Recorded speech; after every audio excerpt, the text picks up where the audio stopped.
ॐ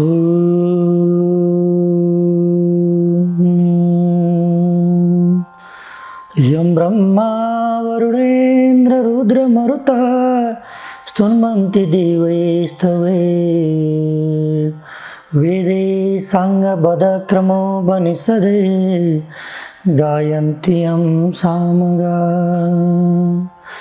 ध्यानावस्थिततद्गतेन मनसा पश्यन्ति यं योगिनो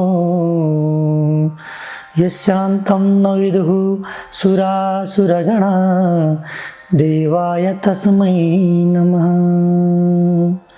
श्रीर्माच्छचन्दनचर्चितो जलवपु शुक्लाम्बरा मल्लिका मालालंकृतकुण्डला प्रविलसन् मुक्तावली शोभिता सर्वज्ञाननिदानपुस्तकधरा रुद्राक्षमालाकरा वाग्देवी वदनाम्बुजे वसतु मे त्रैलोक्यमाता चिरम्। मुखं करोति वाचालं पङ्गुं लङ्घयते गिरिं यत्कृपातमहं वन्दे परमानन्दमाधवम्। नमो भगवते तस्मै व्यासायामित तेजसे यस्य प्रसादाद् वक्ष्यामि नारायणकथामिमम्। नारायणं नमस्कृत्य नरं चैव नरोत्तमं देवीं सरस्वतीं व्यासं ततो जयमुदीरये।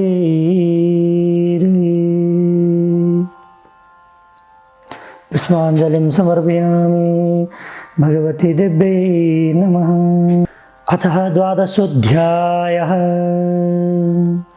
कुमारजी आज्ञा गर्नुहुन्छ हे अगस्त्य मुनि। त्यसपछि हिमालय पर्वतले आफ्नी पत्नी मेनका गर्भिणी भएको थाहा पाई अत्यन्त हर्षपूर्वक आफ्नो मर्यादा अनुसार उचित कर्म गरिदिए। 10 महिना पुरा भएपछि मेनकाको गर्भबाट हिमालयकी कन्या जन्मिन्। ती कस्ती कन्या थिइन् भने 1000 सूर्यको तेज जस्तै तेज भएकी रक्तवर्ण र कोमल अङ्ग एवं परम सुन्दरी पद्मपत्र जस्ता नेत्र भएकी 32 लक्षणले युक्त कन्या जन्मेकी देखेर हिमालयले वशिष्ठ प्रभृति ऋषि र ज्योतिषीहरूलाई डाक्न पठाएर विधिपूर्वक नारायण गराए। अनि वशिष्ठ प्रभृति ऋषि ज्योतिषीहरूले बिदा हुने बखतमा भने, हे हिमालय, यस बालिकाको नाम पार्वती राख्यौँ। गिरिराज, तिमी धन्य रहेछौ। यी बालिकाले श्री महादेव स्वामी पाएर 14 भुवनकी स्वामी हुनेछन्। समस्त पापी र दुष्टहरूको संहार गर्नेछन्। तिम्रो श्रद्धा भक्तिले हामी सन्तुष्ट भयौँ। अब आज्ञा पाए आफ्ना आफ्ना आश्रममा जाने थियौँ। यति वशिष्ठ आदि ऋषि ज्योतिषीहरूले त्यस्तो भनेको सुनि हिमालय पर्वतले प्रसन्न भई नाना मणि माणिक्य सुवर्ण द्रव्यादि दक्षिणादि प्रणाम गरी बिदा दिए।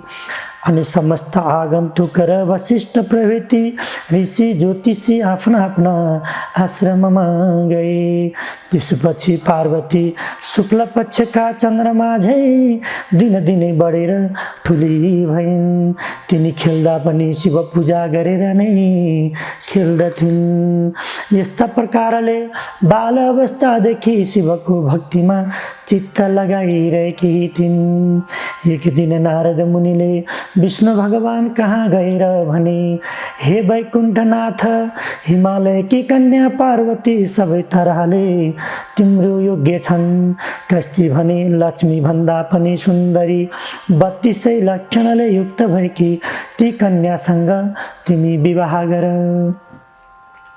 यति नारद मुनिले भनेको सुनि विष्णु भगवान आज्ञा गर्नुहुन्छ, हे मुनि, के हिमालयले ती कन्या मलाई देलान् र? नारद मुनिले उत्तर दिए, त्यसको चिन्ता तिमीले लिनु पर्दैन, म अहिले गएर पक्का निधोध लिएर आउँछु। यति भनेपछि तुरुन्त हिमालय कहाँ पुगे। हिमालय पर्वतले भेटेर उचित सत्कार गरिसकेपछि नारदजी भन्दछन्, हे गिरिराज, तिमीसित केही भन्न आएको छु। तिम्री कन्या पार्वती वैकुण्ठनाथ विष्णुलाई देऊ। यति नारद मुनिको कुरा सुनि प्रसन्न भएका हिमालयले भन्दछन्, हे मुनि, यो अत्यन्तै उत्तम कुरा भन्यौ। तिम्रो आज्ञाले मेरी पुत्री वैकुण्ठनाथ विष्णुलाई दिइन्। अब विष्णु कहाँ गएर यो कुरा भन। यति हिमालय पर्वतले भनेपछि नारद मुनि वैकुण्ठ गएर हिमालयसित भएको सबै कुरा सुनाए। अनि हिमालय पर्वतले आफ्नै कन्या तिमीलाई दिन्छु भने। यति नारद मुनिको कुरा सुनेर विष्णु प्रसन्न भएर, हे नारद, तिमी धन्य धन्य रहेछौ। अब आफ्नो आश्रममा जाऊ भनेर बिदा दिएपछि नारद मुनि आफ्नो आश्रममा गए। त्यसपछि हिमालय पर्वतले पार्वती कन्यादान दिन भनी सामग्री तयार पारी नारद मुनिलाई डाकेर विष्णु कहाँ पठाई राम्रो लग्न ठहराई। आफ्ना गुरु बृहस्पति आदि सम्पूर्ण देवता, यक्ष, गन्धर्व, किन्नर, दैत्य र नाग सबैलाई निमन्त्रणा पठाए। अनि विष्णु भगवान पार्वती कन्यादान लिन हिमालय कहाँ पुगे। उता मेनकाले हिरा मोती मणि माणिक्य नाना रत्नहरूले झकाझक पारेर वस्त्रालङ्कार पहिराई सिंगारी राखेकी थिइन्। त्यो देखेर जया, विजया, अजिता, अपराजिता आदि सखीहरूले पार्वतीलाई भने, हे पार्वती, हे सखी, आज तिम्रो विवाह हुन्छ, विष्णुलाई कन्यादान दिन्छन्। यति सखीहरूले भनेको सुनि पार्वतीले मनमा शङ्का उत्पन्न गरेर, मैले बालक अवस्थादेखि नै श्री महादेवलाई स्वामी पाऊँ भनेर धाइरहेको छु। अझ पनि महादेवलाई नदिएर अरू कसैलाई दिए भने त म आत्महत्या गरेर मर्नेछु।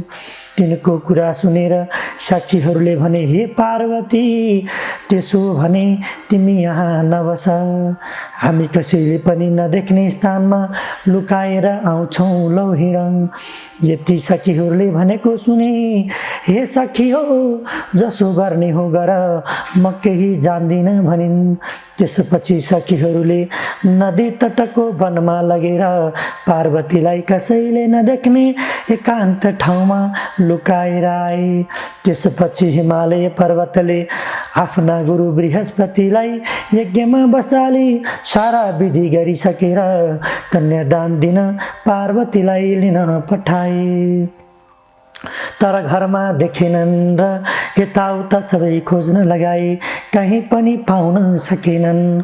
र हिमालय पर्वतले अत्यन्त व्याकुल भई गुरु बृहस्पति कहाँ गएर पार्वती कहीँ पनि छैनन्, अब कसो गरौँ भने। यति हिमालय पर्वतले भनेको सुनि गुरु बृहस्पतिले यस लग्नमा भएन भने विष्णुलाई बिन्ती गरे। अनि आएका जति सबै फर्केर आफ्ना आफ्ना आश्रममा जाँदा भई। उता सखीहरूले पार्वतीलाई वनमा लुकाएर आएपछि पार्वतीले नदी तटमा बसेर बालुवा ल्याई त्यसको पार्थिव शिवलिङ्ग बनाएर श्री महादेवको आराधना गर्न लागिन्।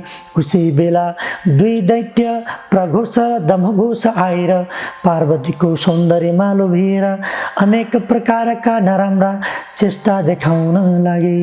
तिनको चेष्टा देखेर पार्वतीलाई रिस उठ्यो र उनले हेर्न साथ दुवै भस्म भई। अनि पार्वतीले बनाएको शिवलिङ्गबाट स्वयं महादेव प्रकट भई आफ्नो ज्योति स्वरूपको दर्शन दिनुभयो र हे पार्वती, तिमीले मेरो किन आराधना गरेकी? पार्वतीले बिन्ती गरिन्, हे जगदीश्वर, मैले बालक कालदेखि नै श्री महादेव स्वामी पाऊँ भनेर हजुरलाई धाइरहेकी छु। मेरा पिता हिमालय पर्वतले विष्णुलाई कन्यादान दिन लाग्दा भागेर यहाँ लुक्न आएकी हुँ। मदेखि प्रसन्न भई रक्षा गर्नुहोस्। हे प्रभु, मेरो इच्छा पूर्ण गराइदिनुहोस्। पार्वतीको यस्तो प्रार्थना सुनेर महादेव आज्ञा गर्नुहुन्छ, हे पार्वती, तिम्रा माता पिताले कन्यादान नदिई मैले तिमीलाई मेरी भन्न मिलेन। फेरि विष्णु आएर तिमीलाई जस्तो उपदेश दिनन् उसै माफिका गरी इच्छा पूर्ण हुनेछ। महादेवको यस्तो शिक्षा सुनेर पार्वतीले जो आज्ञा भनी साष्टाङ्ग प्रणाम गरिन् अनि महादेव अन्तर्ध्यान हुनुभयो। त्यसपछि सखीहरू आएर पार्वती घर गइन्। छोरी आएको देखेर रिसाएका हिमालयले भने, हे पुत्री, तिमी कहाँ गएकी थियौ? पार्वतीले बिन्ती गरिन्, हे पिता, म बालक कालदेखि नै श्री महादेव स्वामी पाऊँ भनी उनैलाई धाइरहेको छु र उनैको ध्यान भक्ति पनि मेरो हृदयले सदैव गरिरहेको छ। हजुरले श्री विष्णुलाई दिन लाग्दा लुक्न गएकी थिए। आफ्नी पुत्री पार्वतीले यति भनेको सुनि उनको नारायणका दिन वशिष्ठ प्रभृति ऋषि र ज्योतिषीहरूले पार्वतीको विषयमा भविष्यवाणी गरेको सम्झी चुप लागे। त्यसपछि पार्वतीले विष्णु कहिले आउलान् र श्री महादेव स्वामी पाउला भने अनेक तीर्थ व्रत दान धर्म जप तप नियम पालना गर्न लागिन्। फेरि निकै दिन बालुवाको शिवलिङ्ग बनाई पार्थिव पूजा पनि गरिन्। तिनको अडिक श्रद्धा एवं भक्ति भाव देखेर विष्णु भगवान गरुडमा चढी शङ्ख चक्र गदा पद्म धारण गरी पार्वतीको सामुन्ने आएर आज्ञा गर्नुभयो, हे पार्वती, तिमीले अनेक तीर्थ व्रत दान धर्म पूजा पाठ यज्ञ आदि गरेको देख्दा म अत्यन्तै प्रसन्न भएँ। तिम्रो मनमा जे इच्छा छ सो वरदान माग, म दिन तयार छु। विष्णु भगवानले त्यस्तो आज्ञा भएको सुनि पार्वती विनती गर्दछन्, हे ईश्वर, हे परब्रह्म परमात्मा, मलाई केही वरदानको इच्छा छैन, केवल महादेव स्वामी प्राप्त हुने वरदान बक्सियोस्। पार्वतीको यस्तो प्रार्थना सुनि विष्णु भगवान आज्ञा गर्नुहुन्छ, हे पार्वती, तिमीले परिश्रम साथ गरेका यी तीर्थ व्रत दान धर्म व्रत उपवास भन्दा पनि एउटा अति उत्तम र गोप्य कुरा भन्दछु। तिमी एकचित्त भएर ध्यानपूर्वक सुन। श्री स्वस्थानी परमेश्वरीको व्रत गर। त्यस व्रतको प्रभावले जगदीश्वर श्री महादेव स्वामी पाउने छौ, यसमा शङ्का छैन। श्री विष्णुले यति आज्ञा भएको सुनि पार्वतीले फेरि बिन्ती गरिन्, हे ईश्वर, त्यस व्रतको विधान के हो? त्यसमा के गर्नु पर्दछ? यो सबै विस्तारपूर्वक आज्ञा गर्नुहोस्। पार्वतीको प्रार्थना सुनि विष्णु भगवान आज्ञा गर्नुहुन्छ, हे पार्वती, पौष शुक्ल पूर्णिमाको दिनदेखि व्रत आरम्भ गर्नु पर्दछ। एक दिन पहिले नै हात खुट्टाका नङ काटी स्नान गरेर पवित्र भई एक भक्त रही एकचित्त गरी नित्य मध्याह्न कालमा श्री महादेवको पूजा गर्नु र 1 महिनासम्म अर्थात् माघ शुक्ल पूर्णिमाको दिन अष्टोत्तर 100 रोटी, अष्टोत्तर 100 अक्षता, अष्टोत्तर 100 बेली पुष्प, अष्टोत्तर 100 कुणका सुपारी, अष्टोत्तर 100 पान र जात जातका फल फूल नैवेद्य आदि सबै वस्तु तयार पारी आरसी अथवा तामाको थालीमा ओमकार लेखी गङ्गा जलले स्नान गराउनु र श्रीखण्ड रक्त चन्दन लगाई पीताम्बर वस्त्र पहिराई धूप दीप नैवेद्य कस्तुरी भेटी दक्षिणा चढाई षोडशोपचार वा पञ्चोपचारले पूजन गरिसकी स्तोत्र पाठ जप ध्यान गरिसकी आज्ञा दिनु, हे पार्वती, स्वस्थानी परमेश्वरी भनेकी कस्ति छन् भने अष्टासु च दलेष्वेव मातृकाष्ठस्थितास्तथा खड्गं त्रिशूलं चूर्धं च अर्धे च वरमुत्पलम् चतुर्भुजां त्रिनेत्रां च सर्वालङ्कारभूषितां सुवर्णवद् विकासावा सुस्थानी जगदीश्वरीम्। अर्थ अष्टदल पद्ममा अष्टमातृका, त्यसमाथि खड्ग त्रिशूल र वर्णिलोत्पल हातमा धारण गरेकी, चार बाहु र तीन नेत्र भएकी, अनेक प्रकारका अलङ्कार पहिरेकी, अनेक आयुध लिएकी, पीतवर्ण भन्दा पनि अत्यन्त शोभायमान भएकी यस्ती श्री स्वस्थानी परमेश्वरीको ध्यान गरेर हे जगदीश्वरी भनी मनमनै उनीसित इच्छा भएको वरदान माग्नु। अनि प्रसाद झिकेर अष्टोत्तर सयमा 8 रोटी, 8 अक्षता, 8 बेली पुष्प, 8 पान, 8 कुड्का सुपारी सगुन समेत आफ्नो पतिलाई दिनु, पति नभए छोरोलाई दिनु, छोरो नभए मितु छोरोलाई दिनु र मितु छोरा पनि नभए जुन कामना वा इच्छाले व्रत गरेको छ त्यो मेरो फलानु कामना पूर्ण होस् भनेर गङ्गामा बगाइदिनु। अनि 100 रोटी आफूले फलाहार गर्नु, रातमा जागरामा बसेर स्वस्थानीकै महिमा गान भजन कीर्तन गर्नु, सुन्नु अनि सुनाउनु। यति गरेपछि अवश्य इच्छा पूर्ण हुनेछ, यसमा शङ्का छैन। हे पार्वती, स्वस्थानी परमेश्वरीको प्रसाद लिने बेलामा श्री महादेव तिम्रो सामु आफै प्रकट हुनुहुनेछ। तिम्रो श्रद्धा भक्ति देखेर म प्रसन्न भएँ। यति भनिसकेर तिमीले महादेव स्वामी पाए भनी विष्णु भगवानले वरदान दिनुभयो। हे अगस्त्य मुनि, नारायण विष्णुले यति आज्ञा भएपछि पार्वतीले मनमा सन्तोष र आनन्द मान्दै श्रद्धा सहित विष्णुको पनि पूजा र प्रणाम गरिन्।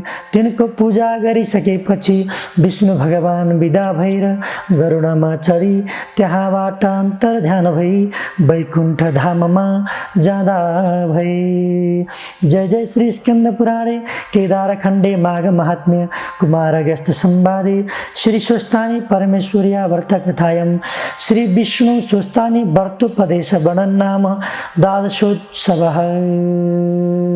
उपनयतु मङ्गलं वः सकल जगन मङ्गलालयः श्रीमान् दिनकर किरण निबोधित नवनलिन दल निवेक्षणः कृष्ण। काले वर्षतु पर्जन्य पृथिवी सस्यशालिनी देशोऽयं क्षोभरहितो ब्रह्मणः सन्तु निर्भया। अपुत्रः पुत्रिणः सन्तु पुत्रिणः सन्तु पौत्रिणः निर्धनः सधना सन्तु जीवन्तु शरदां शतम्। तत्रैव गंगा यमुना च तत्र गोदावरी सिंधु सरस्वती च तीर्थानि सर्वाणि वसन्ति तत्र यत्राच्युतोदार कथा प्रसंगः।